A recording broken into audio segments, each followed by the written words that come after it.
Well, Meghan Markle's back in the news, our favorite. She gave an interview to Bloomberg. I know you're aware of this, Emily Chang at Bloomberg. And they had some casual conversation. We'll start with, 39.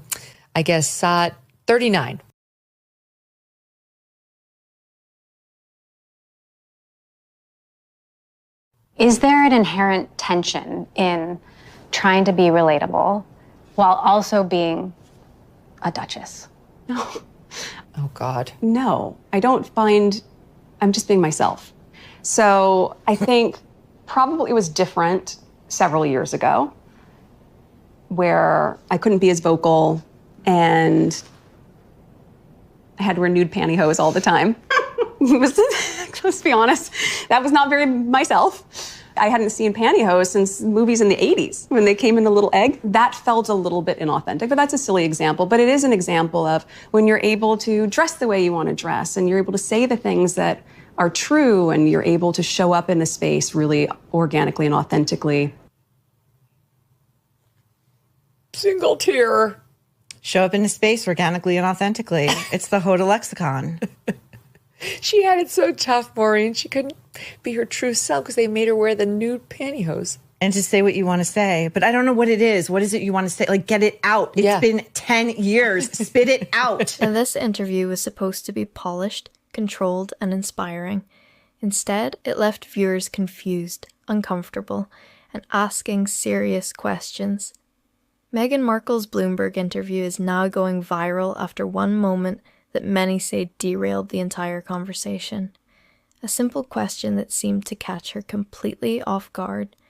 Was this a harmless slip, bad journalism, or a PR moment gone very wrong? Before we break it all down, make sure you hit subscribe and turn on notifications. We cover the biggest royal sagas and British news you won't hear explained anywhere else. Today, we're breaking down what actually happened, why the reaction online has been so intense, and whether this moment was blown out of proportion, or says more than people want to admit. Things got real, all before noon on a Tuesday. When do you feel the least Duchess of Sussex? Oh my God. This woman's Sitting an here eating a idiot. smash burger with you being asked these questions. I'm having the same vibe as pow, pow, pow. Oh my God, yes. Yes. And also, what an insult to your interviewer who flew to Montecito. When do you feel the least Duchess of Sussex? Sitting here with you. She deserved it. That girl's an idiot. I'm sorry, but that interview was painful. She's obsessed with the Duchess thing. She is, but also, again, if you want a really interesting interview, right? You really want to go viral and make some noise. Like, you sit down with an antagonist. She should sit down with the likes of you. Oh, my God. Right? Can you imagine? Or the likes of me. Or like I said on the Nerve the other day, I think the smartest thing Meghan could have done was after we did, which the Academy of Television Arts and Sciences, how they ignored with Love Meghan with a Y. We were dissed. It was wrong. We were robbed. Yeah, we were totally robbed. I think the smartest play for her would have been to have her people reach out to you and say, hey, I'd like to come play. Can I come and do that version with you guys? Brilliant. And she would have been like the next door neighbor that you didn't know moved in, and we're just having fancy whatever we were. I don't know. That would have made us like her. Yeah, we would have had no choice. It would have been kind of sad. Oh, you have a sense of humor, right? But it's no accident she didn't do it because she doesn't have a sense of humor about herself. No. I think she's got voodoo dolls of you. Yeah, and you. Don't drag me into this. You're in it, sister. I'm just a supporting player. Here's 38. We got one more to go. And yet there were mixed reviews. How did that land for you? I think I knew who I was trying to meet. I think oftentimes the negative voices, are they saying negative things and then secretly going home and making single skillet spaghetti? Possibly. And that's all right. They're trying to pay their bills, and that's for them to sort out if they're comfortable doing it at someone else's detriment. From my standpoint, the intention of the show was to share more of myself, to share tips that I love in my life, and to have fun. But there's this take that you're glorifying homemaking or glorifying trad wives. Oh, really? That feels odd to me. Yeah, how do you respond to that? That feels odd to me. I mean, I hadn't heard that.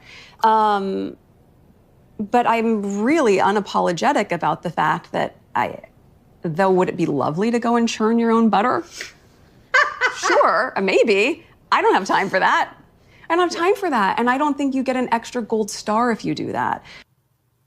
Oh my God. I hate them both so much with every fiber of my being.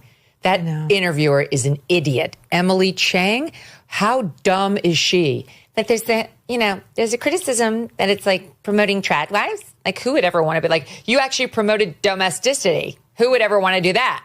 Right. You're promoting cooking and homemaking and taking care of your children and building a warm, loving environment. But Emily, Emily's really, she's a very serious person because she puts her hand on her chin. Yeah. She leans in a lot. And she's got the super short hair.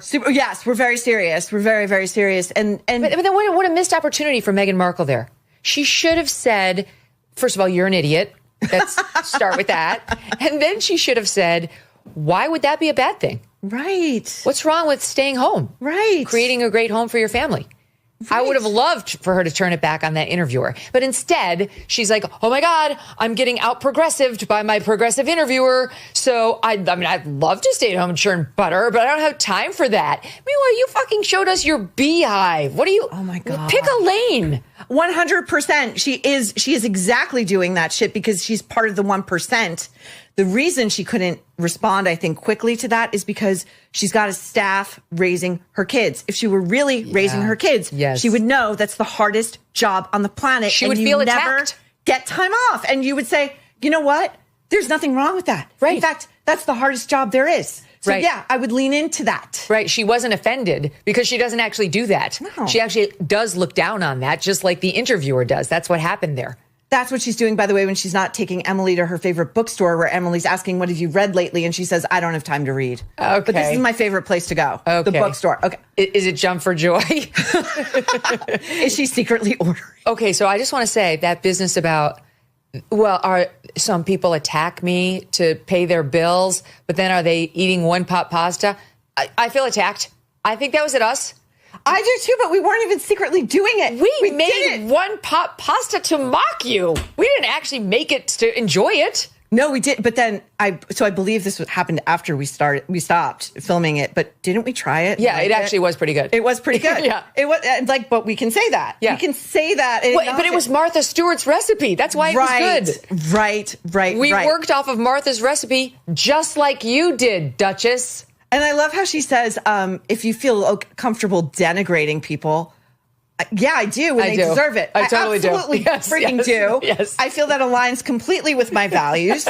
And she did it to the British royal family until she killed off the Queen and Prince Philip. So, I didn't call my whole country racist like you did. Exactly. Yeah, I didn't kill my grandmother-in-law. No. None of that happened in my world. No, I didn't. I didn't cut my husband off from his entire family of origin and keep my children from a historical lineage, the likes of which has never been seen since. Like, get out.